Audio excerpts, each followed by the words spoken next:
안녕하세요. MTN 이슈체크입니다. 저는 이희로 기자고요. 반도체 회사 인텔이 반도체 위탁 생산 일명 파운드리 사업을 매각할 수 있다라는 외신 보도가 나왔었죠. 최근 실적 부진으로 회사가 구조조정에 들어갔고 오늘날 실적 악화의 원흉인 파운드리 사업이 정리될 수 있다라는 겁니다. 사실이라면 2021년 파운드리 사업에 진출한 인텔이 수십조 원을 투자한 지 고작 3년 만의 정리입니다. 그런데 이와 관련해 삼성 파운드리가 수혜를 볼 수 있다는 식의 보도가 보입니다. 경쟁자인 인텔이 없어지면서 대만 TSMC와 양강 구도를 굳힐 수 있다라는 건데요. 저희가 학계하고 증권사 쪽의 이야기를 들어봤는데 그럴 가능성이 좀 낮아 보입니다. 삼성이 수혜를 볼 게 없다라는 의견이 좀 대체적이고요. 나아가 삼성이 인텔처럼 될 수도 있다라는 그런 우려스러운 지적도 나오고 있습니다. 그래서 이번 이슈체크에서는 인텔이 왜 파운드리를 구조조정하려고 하는지, 그리고 인텔이 파운드리를 구조조정하는 게 삼성의 수혜가 아닌 이유, 그리고 전문가들이 삼성 파운드리의 현 상황을 어떻게 보는지 등을 정리해봤습니다. 파운드리를 간단히 설명하면 쉽게 말해 건축에서의 건설사하고 같습니다. 건설사가 있으면 설계사도 있겠죠. 그 역할을 하는 곳이 바로 팹리스인데요. 이 팹리스라는 곳이 설계도를 가져와서 집을 지어달라라는 식으로 요청을 하면 파운드리는 그 도면에 맞게 건물, 그러니까 반도체를 만들어주는 겁니다. 원래 1970년대까지 반도체 회사들은 설계하고 제조를 함께 했었는데요. 근데 1980년대부터 자본은 없지만 설계 아이디어를 갖춘 스타트업들이 실리콘밸리를 중심으로 나타나면서 파운드리에 대한 수요가 생겼고요. 그에 맞춰 순수 파운드리 업체들도 생겨나기 시작했습니다. 그리고 앞서 말씀드렸듯 인텔은 2021년 파운드리 사업에 뛰어들었는데요. 실제로 이번에 사업을 매각을 하면은 고작 3년 만의 사업 정리입니다. 왜 인텔이 파운드리 사업 구조조정을 넘어서 매각설까지 나오고 있는지는 인텔의 실적을 보면 잘 드러납니다. 이 그래프는 2014년 1분기부터 2024년 2분기까지의 인텔의 주당 순위 그래프입니다. 보시다시피 이렇게 쭉 오르다가 특정 시점부터 주당 순이익이 꾸준히 내려가기 시작을 합니다. 사실 이 시기는 인텔의 팻겔싱어라는 CEO가 부임을 하면서 회사가 본격적으로 파운드리 사업에 투자에 나선 때인데요. 이 CEO가 재임을 한 이후로 2023년 3분기 주당 순이익 1.7달러를 정점을 찍으면서 인텔의 주당 순이익은 꾸준히 내려갔고요. 그리고 2023년 1분기에는 적자를 기록하기도 했습니다. 최근에 살짝 오르다가 다시 가라앉으면서 최근 분기 기준으로도 사실상 적자에 근접한 상태죠. 그래서 최근 분기 인텔의 실정을 조금 더 디테일하게 보면은 회사의 이익을 까먹는 게 파운드리라는 게 확연히 드러납니다. 인텔의 사업 부문별 2023년 1분기부터 올해 2분기까지 영업이익 추이인데요. 보시면은 인텔의 사업 부문 중에 인텔 프로덕트, 이제 이게 메인 사업 부문인데 여기는 꾸준히 흑자를 기록했고요. 또 기타 사업 부문도 대체적으로 흑자를 기록을 했습니다. 근데 보시다시피 인텔 파운드리 부문은 6분기 연속으로 적자를 기록을 한 게 확인이 됩니다. 이 기간 인텔 파운드리가 기록한 영업 적자가 112억 5,900만 달러, 한국 돈으로는 약 16조 원에 달합니다. 최근 분기 기준으로 인텔 파운드리 사업의 영업 손실률이 마이너스 65.5%에 이른다고 합니다. 인텔이 왜 파운드리에서 실패를 하고 있는지, 그리고 지금 왜 구조조정을 하고 있는지에 대해 저 이슈체크팀에서 학계하고 증권가를 통해 의견을 좀 물어봤는데요. 대체로 의견은 원래 실패 가능성이 높았다라는 그런 반응이 나왔습니다. 몇 가지 이유가 있는데요. 우선 인텔이 IDM, 일명 종합반도체 회사라는 문제가 거론이 됐습니다. 이 종합반도체 회사라는 건 스스로 설계도 하고 또 제조도 하는 곳을 뜻하는데요. 자체적으로 설계도 하고 또 제조도 할 수 있으니까 굉장히 좋게 들릴 수가 있죠. 하지만 파운드리에서는 그렇지 않다는 의견이 굉장히 지배적입니다. 기본적으로 자신들이 설계도를 맡기는 고객과 경쟁 관계가 되는 모순이 생길 수가 있다라는 겁니다. 증권업계에서 반도체를 커버하는 한 애널리스트의 이야기는 이렇습니다. 인텔 파운드리가 처음부터 잘 안 될 것으로 봤다. 파운드리는 대고객 서비스가 최종 목적이 돼야 되는데 인텔은 그런 쪽하고는 거리가 멀다. IDM, 그러니까 종합반도체 회사가 파운드리를 하는 데 대한 근본적인 문제를 극복하지 못한 것으로 보인다라는 의견을 냈죠.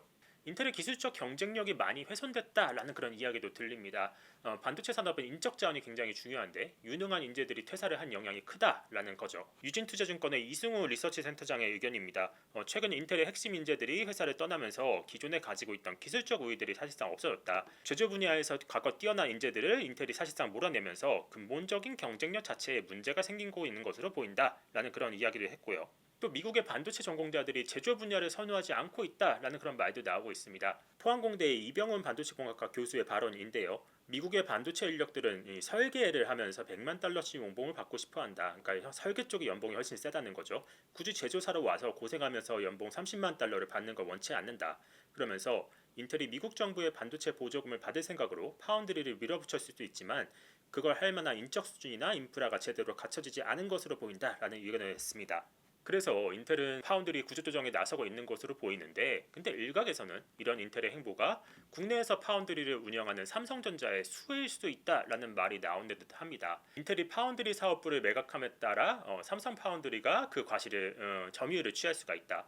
또는 삼성 파운드리가 기술력도 있고 생산력도 있으니까 인텔이 이제 포기하면서 나오는 그런 물량을 소화할 수 있을 것이다. 그런 주장인데요. 근데 전문가들의 이야기 들어보면 크게 두 가지 이유 때문에 삼성이 수혜를 보기 어렵다라는 그런 이야기를 합니다. 그 첫 번째 이유는 지금까지 인텔의 파운드리가 삼성 파운드리와 경쟁 관계인 적이 없었다라는 겁니다. 인텔 파운드리의 매출은 지난 2분기 기준 43억 2천만 달러, 하나로 약 5조 원 수준인데요.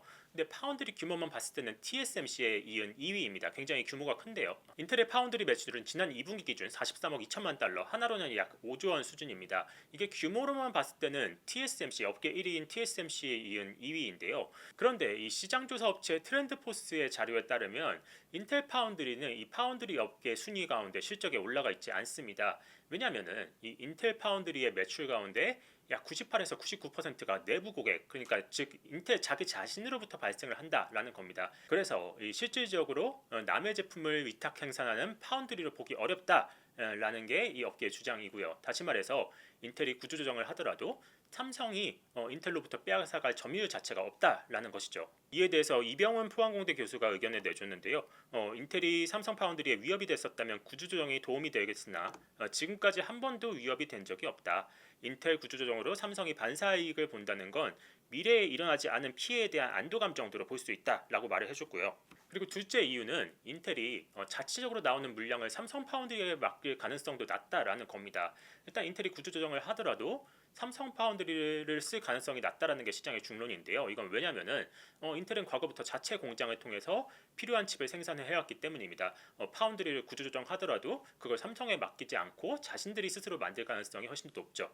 그리고 또 최근 만드는 GPU와 AI 반도체의 경우 파운드리를 쓰고 있기는 한데, 근데 삼성 파운드리가 아닌 대만의 TSMC를 쓰고 있습니다. 이에 대해서 증권업계 반도체 커버 애널리스트 또 다른 애널리스트한테 물어봤는데요. 이런 이야기를 해줬습니다. 인텔이 이미 GPU AI 가속기를 통해서 TSMC하고 협력을 하고 있고, 또 삼성은 종합반도체 회사이고 인텔하고 파운드리하고 AI에서 일부 경쟁 관계에 있기 때문에 삼성전자의 파운드리 공장을 쓰기는 이제 쉽지 않을 것으로 보인다라는 그런 이야기를 해줬습니다. 물론 인텔의 파운드리 구조조정이 삼성의 아예 뭐 부정적이다 뭐 그런 거는 아닙니다. 인텔의 구조조정을 한 게 삼성 파운드리의 점유율 하락을 막아줄 수 있다라는 그런 이야기도 있습니다. 권석준 성균관대 화학공학과 교수의 발언인데요. 다만 이는 삼성전자가 수혜를 본다기보단 그냥 그 자체로 삼성전자로선 점유율 하락을 막는 안전장치 수준밖에 안 된다라는 그런 분석입니다. 권석준 교수는요, 인텔 파운드리가 충분히 기술적으로 안정화되고 또 미국 팹리스 업체들에게 유인책이 됐다면 삼성 파운드리를 이용할 잠재적 고객 상당수가 인텔 파운드리로 갔을 것이다. 근데 하지만 현재로서는 TSMC를 1옵션, 인텔을 2옵션으로 생각하던 상당수의 팹리스 업체들이 2옵션으로 다시 삼성을 택할 수밖에 없다. 그래서 TSMC의 생산 캐파에 한계가 있고 테이프아웃, 그러니까는 공장에서 생산을 시작하는 건데 이 테이프아웃에 하루가 급한 팹리스 업체들에게는 다음 옵션은 이제 삼성밖에 없는 상황이다라는 그런 의견을 내줬습니다. 저희 이슈체크팀은 인텔 파운드리 구조조정이 삼성 파운드리에는 어떤 영향을 주는지도 전문가들의 이야기를 들어봤는데요.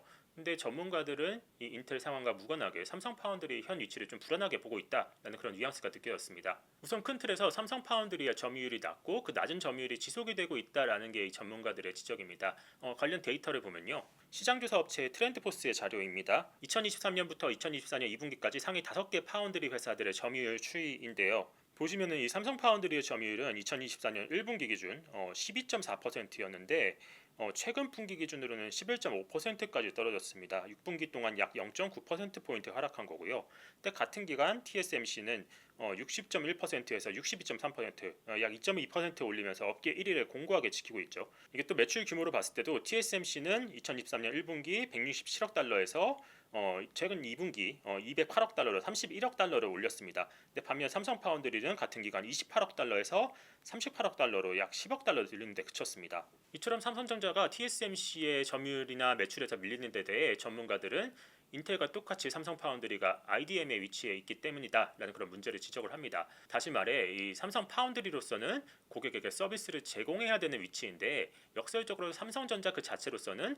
고객하고 경쟁하는 위치에 있을 수밖에 없다라는 그런 겁니다. 이런 위치 문제로 인해서 삼성 파운드리와 시장이 겹치는 팹리스 업체들은 삼성을 선택하지 못하고 TSMC를 선택할 수밖에 없다라는 그런 지적이 꾸준하게 나오고 있죠. 그리고 업계에서는 이 삼성이 팹리스 고객사에게 제공할 IP 자산의 생태계 다양성이 부족하다라는 그런 지적도 나오고 있습니다. 이 파운드리는 고객에게 반도체를 제조해 줄 뿐만이 아니라 설계를 하는 데 있어서 어떤 서비스를 제공해 줄 수 있는지 어떻게 도와줄지도 굉장히 중요합니다. 이런 걸 IP 파트너라고 이야기를 하는데요. 예를 들어서 이 반도체 IP 산업 가운데는 디자인 하우스라는 곳이 있는데요.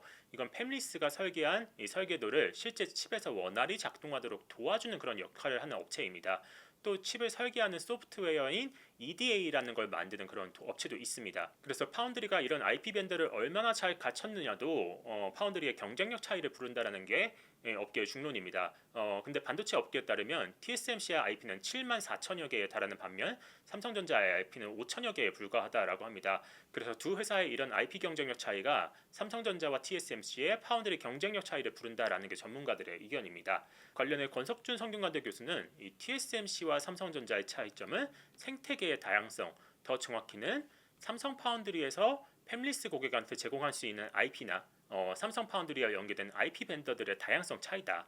그러면서 결국 중요한 거는 첫째도 생태계, 둘째도 생태계라는 이야기를 해줬습니다. 인텔의 파운드리 구조조정 이슈와 맞물려 세간의 삼성 파운드리에 대한 관심도 커지는 모습입니다. 이 코로나19 이후 파운드리 산업이 커지기도 했고 또 최근에 AI 반도체 시대에 접어들면서 파운드리의 이 전문화된 수요가 더 커지고 있다라는 이야기를 하는데요. 인텔 파운드리 구조조정이 이 파운드리 업계 전반에 어떤 영향을 줄지, 삼성 파운드리는 어떻게 대처를 할지 그런 부분들도 지켜볼 필요가 있어 보입니다. 이번 이슈 체크는 여기까지고요. 저희 다음 시간에 더 유익하고 좋은 주제로 찾아오겠습니다. 감사합니다.